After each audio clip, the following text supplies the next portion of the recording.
No hay manera delicada de hablar de este tema y esta es la razón por la cual he llamado este punto de vista la tragedia espiritual de Solsona, ¿no? Solsona es una diócesis en la región de Cataluña, una región donde existe un espíritu muy independentista o nacionalista, ¿no?, como le llaman, para separarse, digamos, del resto de España, y donde había un obispo que había tenido una carrera meteórica y probablemente ustedes han escuchado de la situación porque se ha convertido en el perfecto episodio de chisme eclesial trágico, ¿no?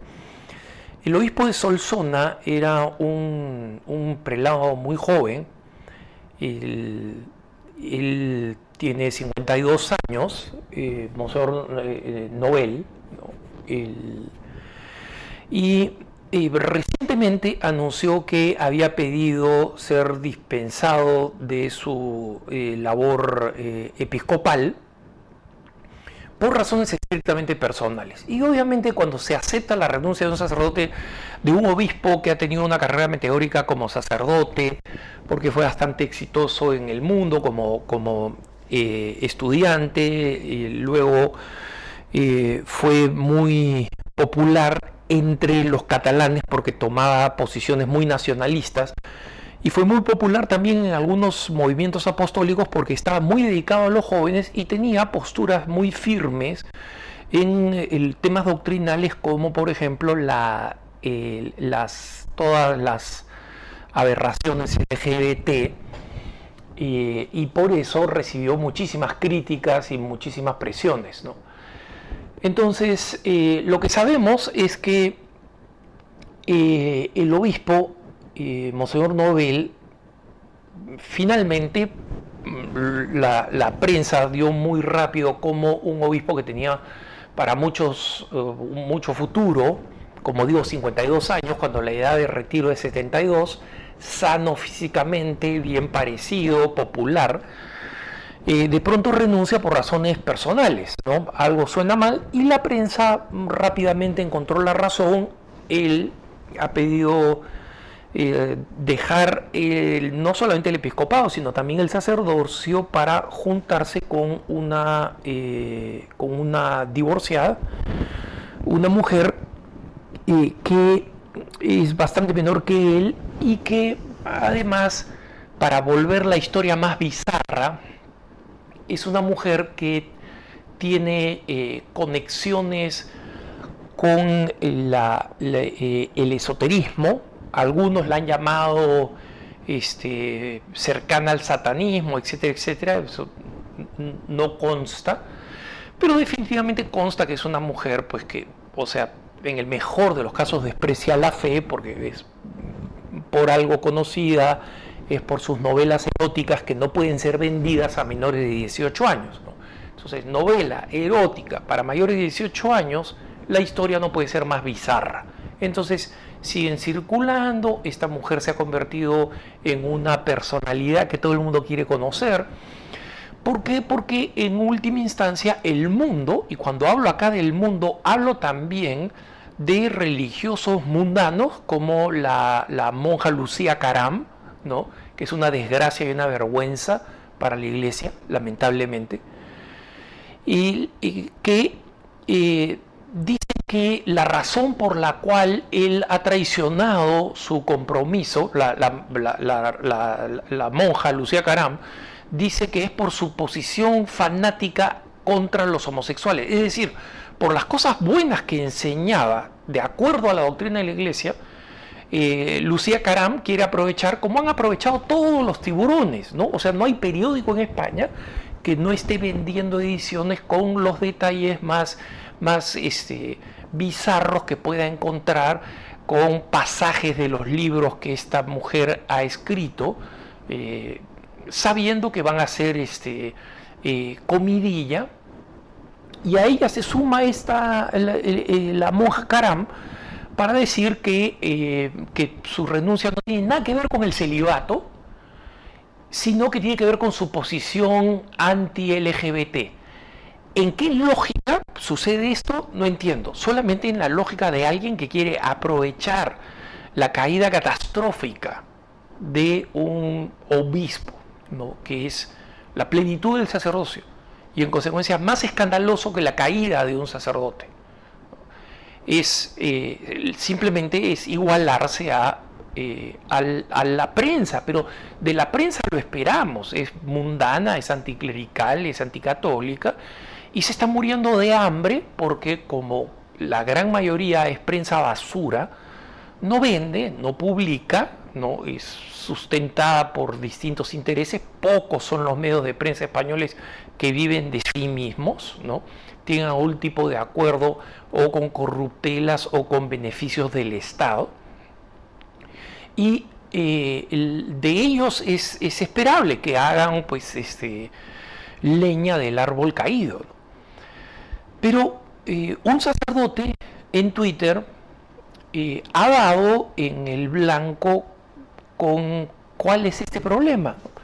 El problema que todo el mundo ha tratado de justificar de alguna forma, que el obispo no quería trabajar con los sacerdotes viejos de su diócesis porque son todos pues liberales y progresistas, y tenía una nueva generación de sacerdotes jóvenes y eso lo aisló de su clero. Otros que sus pronunciamientos nacionalistas, catalanistas, la huelga de hambre, etcétera, lo pusieron en una posición psicológicamente frágil. Existen muchas razones por las cuales alguno trata de explicar esta catástrofe, ¿no?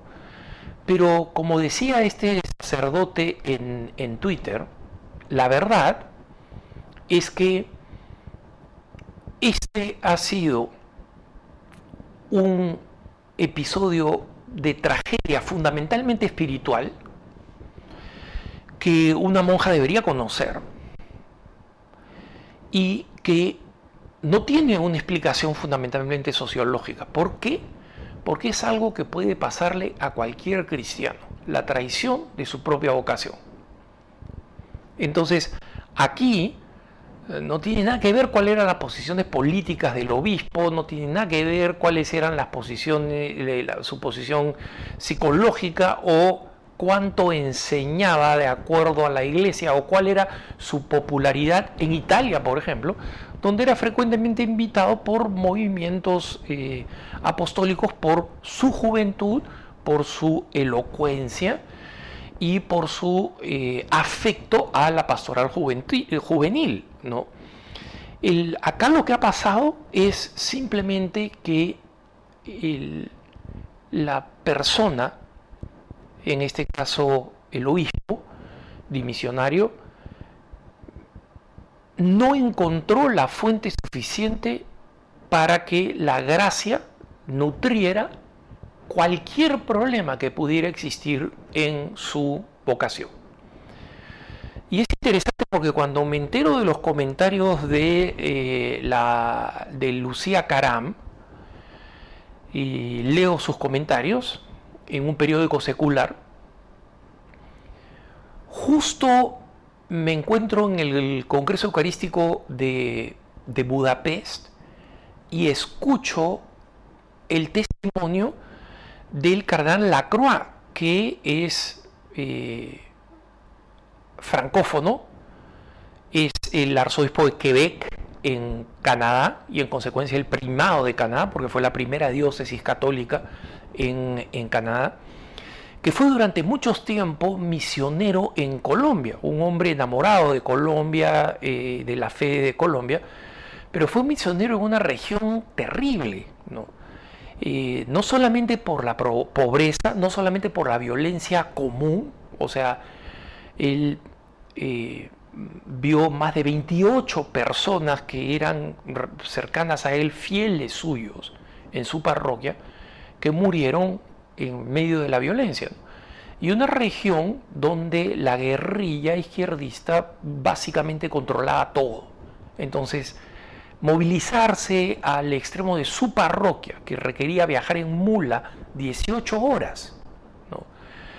Y la soledad porque había pocos sacerdotes en esta región, probablemente siguen habiendo pocos sacerdotes, él cuenta que habían momentos en que no encontraba un solo consuelo humano para poder seguir adelante con su misión.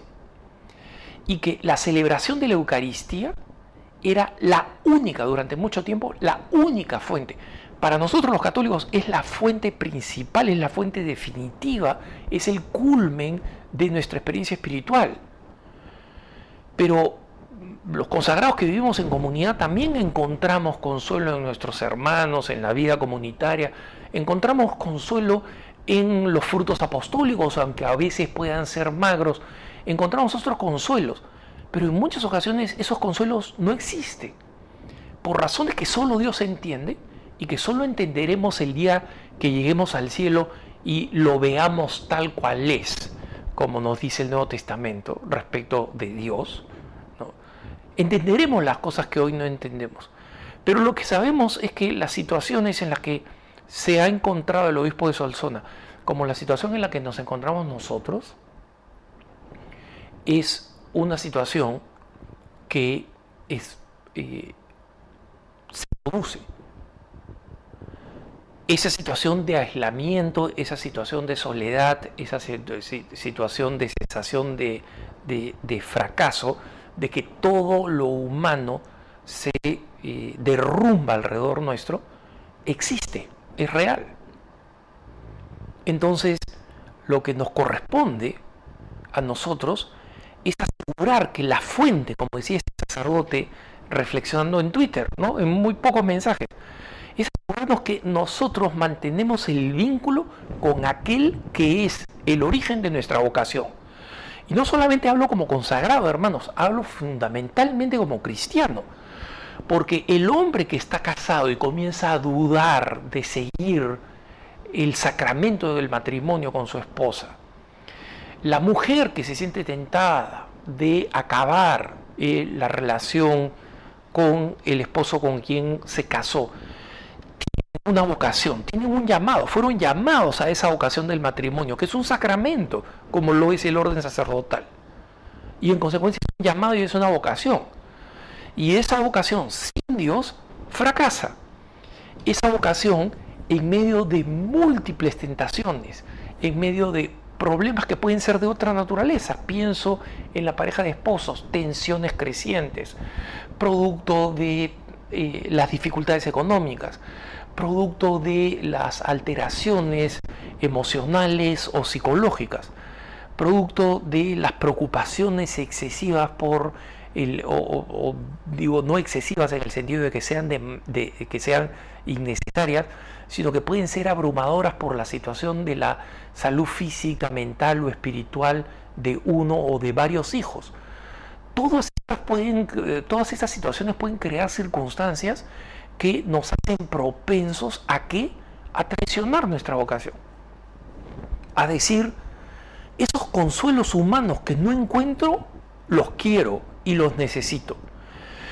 Y si ese consuelo humano viene en la forma de una mujer, como en el caso del obispo, que es 18 años menor que él, que escribe libros eróticos, que es el opuesto de la vida a la que él se consagró, entonces, por la ausencia de esta conexión, la traición va a suceder en cualquier forma. Y este sacerdote tiene razón cuando dice, no busquemos la información vulgar que alimenta nuestra curiosidad, que alimenta el morbo, la información salaz. No. Tengamos compasión porque nunca hemos caminado en sus zapatos. Y sepamos que el problema es un problema fundamental que va al fondo, que no va a las formas, que no fueron simplemente circunstancias como las que Lucía Carán pretende, sino que fundamentalmente una tragedia espiritual y que mientras viva, el Señor le va a seguir dando al ex obispo de Solsona la oportunidad de alcanzar la salvación.